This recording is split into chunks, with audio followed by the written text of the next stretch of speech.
2022년 여러분은 무엇을 다짐하셨습니까? 여러분도 올해가 뜻깊은 한 해인가요? 안녕하세요. 집에서 쉬는 윤박사 집시윤입니다. 날씨가 너무 춥죠?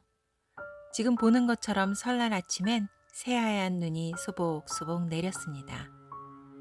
새하얀 새해 아침, 모든 것이 새 것처럼 새로 시작할 수 있는 한 해가 될 것 같습니다. 요즘 코로나와 함께 추운 날씨가 겹쳐 밖에 나가는 게 쉽지 않습니다. 덕분에 저는 집에서 2022년 새해 목표를 지키기 쉬운 여건이 되었습니다. 오늘은 2022년 새해 목표에 대해 이야기해 보도록 하겠습니다. 2022년에 집착하는 이유는 제가 올해 50대로 접어드는 첫 해이기 때문입니다. 40대까지는 젊음이라는 것이 뒷받침해줘서 그냥 있어도 멋있을 수 있지만 정말 멋있는 사람은 젊음이라는 것에 의존하지 않는 50대부터라고 생각됩니다. 물론 50대부터 멋있다는 말은 한순간에 이루어지는 것이 아니라 그동안 닦아놓고 쌓아놓은 모든 것에 의해 자연히 스며들어 멋있게 잘 익어간다는 의미이겠습니다. 그러나 50대가 되어서 현실을 보니 그동안 삶에 찌들어 자신을 돌보지 못했거나 성격이나 생각, 인성이 바르지 못했거나 이러저러한 이유로 잘 익지 못했다고 평가된다면 남은 인생도 그러고 쭉 나아가야 할까요? 혹은 언젠가는 그것을 해야지, 나중에 이뤄야지 하는 생각이 통할 수 있을까요? 그 나중이라는 것, 그것이 존재하기는 하는 걸까요? 내일은 없다는 생각으로 밀어붙여야 할 때가 아닐까요? 나중에 준비하면 60대? 지금이 내 생애에서 가장 젊을 때인데 그때부터 시작한다면 지금보다 뭔가를 하는 게 더 힘들지 않을까 하는 생각이 듭니다. 남들은 이제부터 내려놓는 연습을 하라고 합니다. 50대 이후의 삶에 대한 자기계발 서적을 보더라도 대부분 내려놓는 연습이거나 퇴직 후의 삶에 대한 것입니다. 다 읽고 나면 혹은 읽다가 중간쯤에 뭔가 이건 아닌 것 같은 느낌이 들 때가 많습니다. 아니, 뭐 가진 게 있어야 내려놓지요. 이런 얘기를 하면 물질적인 게 아니라 머리에 있는 걸 내려놓으라고 합니다. 뭐 머리에도 그다지 내려놓을 게 많지 않다는 생각에 웃습니다.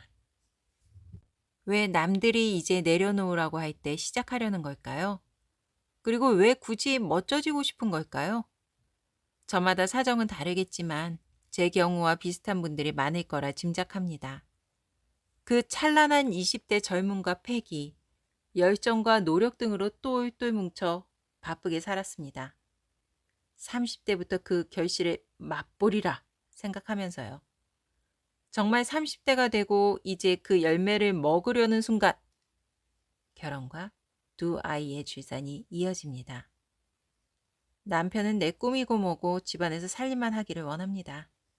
그렇다고 풍족하게 벌어다 주는 것도 아니면서요. 남편 얘기하면 꼭 다른 곳으로 얘기가 새서 끝이 없기에 다시 본론으로 돌아오겠습니다. 어쨌든 하던 모든 일을 멈추고 사회에서 갑자기 사라집니다. 모든 스위치를 끄고 정말 사랑으로 버텨낸 15여 년의 세월이 지났습니다. 게다가 이 외딴 지방 소도시에 튀는 사람으로 버려졌다는 생각은 항상 초라함과 고독감에 휘말리게 됩니다. 몇 년 전에는 크게 아픈 적도 있었고 점점 몸이 안 좋아지는 것도 느껴집니다. 내가 얼마나 더 살까? 오래 산다면 그 지루한 세월 이러고 살아야 하나? 하는 생각이 들면서 이대로는 안 되겠다고 하는 마음이 생겼습니다. 이제 50살. 남은 생은 나를 위해 살아보는 것도 괜찮을 것 같은 용기도 생겼기에 다시 스위치를 켜니 이거 큰일 났습니다. 30대 초중반에 내가 나오는 것이었습니다. 사회 연령은 거기에서 멈춰 있었던 것이지요. 지금 이 나이에 젊음이 뒷받침되었던 그 마인드로 사회에 나가면 주책이거나 모자라 보일 것 같습니다. 또 그때의 내 위치와 주위의 반응, 나에 대한 대우를 어느 정도 기준으로 했다가 기대하는 것과 너무 다를 때 그 실망감과 좌절감이 엄청날 것으로 생각됩니다. 과거의 나는 내가 아니고 미래의 나도 내가 아닙니다. 지금 현재의 나를 생각하고 할 수 있는 일을 생각해 보니 우울감에 휩싸입니다. 울컥울컥 밀려오는 감정에 휩싸이면 주위 사람들이 더 괴롭습니다. 감정이 밀려오는 시간을 측정하니 그 주기가 30분에 한 번씩 혹은 10분에 한 번씩 찾아오더라고요. 온갖 화가 나게 됐던 기억도 그렇지만 어쩔 때는 창피했던 기억이 나오기도 하고 여튼 갑자기 밀려들어 튀어나옵니다. 그 증상은 목에서 혹은 가슴에서부터 끓어오르는 열이 코끝을 찡하게 하고 코를 지나 눈을 지나 머리에 닿고 바로 튀어나오는 것이 몇 초 동안 이루어지는 것입니다. 그래서 저는 울컥울컥 쏟아져 나오는 화를 남을 괴롭히는 데 소비하는 대신 생산적인 에너지로 변환시키기로 했습니다. 그 몇 초 동안의 증상 후 튀어나올 때 바로 일어나 공부를 하는 것이죠. 아, 그런 일이 있었지. 지금도 별 다를 바 없잖아. 다시는 그런 일이 일어나지 않으려면 공부가 최선이겠네. 나를 발전시키는 수시로 나오는 이 에너지 호르몬을 낭비하지 말아야겠다.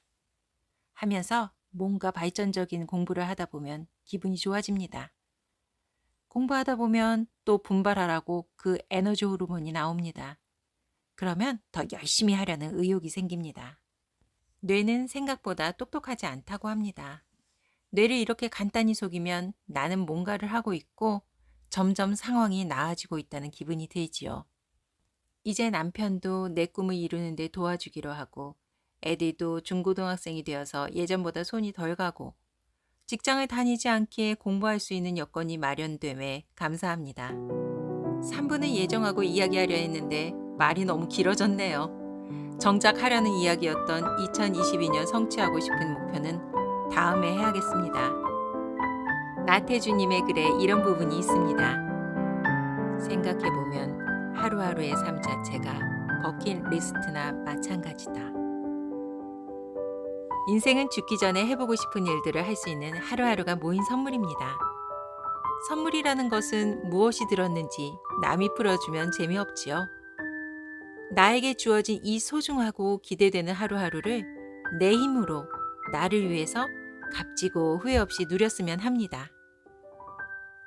여러분의 하루하루를 응원합니다.